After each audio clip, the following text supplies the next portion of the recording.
After my natural delivery, I was diagnosed with pelvic relaxation that left me with almost no muscle tone down there. My husband, whose size was completely mismatched with my condition, refused to sleep with me anymore.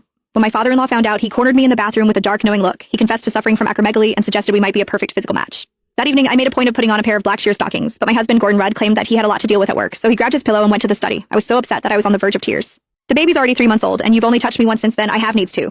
Don't you know you have a problem? Please, just satisfy me this once. I'll squeeze tighter this time. Tighter my foot. Give me a break. You're too loose for me to feel anything. I get more out of my hand, and you'd better take my advice and have Dad take a look at you as soon as possible. As he walked away without hesitation, I could no longer hold back my tears. In the end, I could only blame myself. After all, I had no right to resent Gordon. My husband and I used to be deeply in love. We had always been satisfyingly intimate. 3 months ago, I gave birth to twins through natural delivery.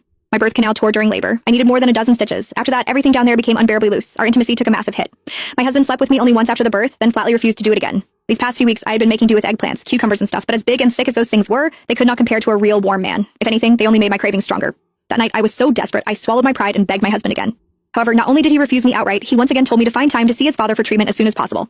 My father-in-law, Mark Rudd, was a gynecology specialist at a top-tier local hospital. He was incredibly skilled. People even called him a miracle worker in gynecology. He was my father-in-law, after all. How could I, as his daughter-in-law, possibly go to him with a problem like that? Even though Mark was nearly 50, he was strikingly handsome. He always wore a pair of gold-rimmed glasses that made him look refined and scholarly. He kept himself in excellent shape, too. His body was firm and muscular, radiating a kind of mature masculine charm. Ever since Gordon stopped touching me, I had fantasized about Mark more than once. If he were really the one examining me for that condition, I would probably lose control and humiliate myself beyond belief. If that had happened, I would be too ashamed to even show my face in this house. While I was lost in my tangled thoughts, the sounds of intimacy drifted faintly through my in-laws' room next door. The noises were unmistakably heated. It was obvious that Mark had Janet pinned beneath him. He was thrusting hard.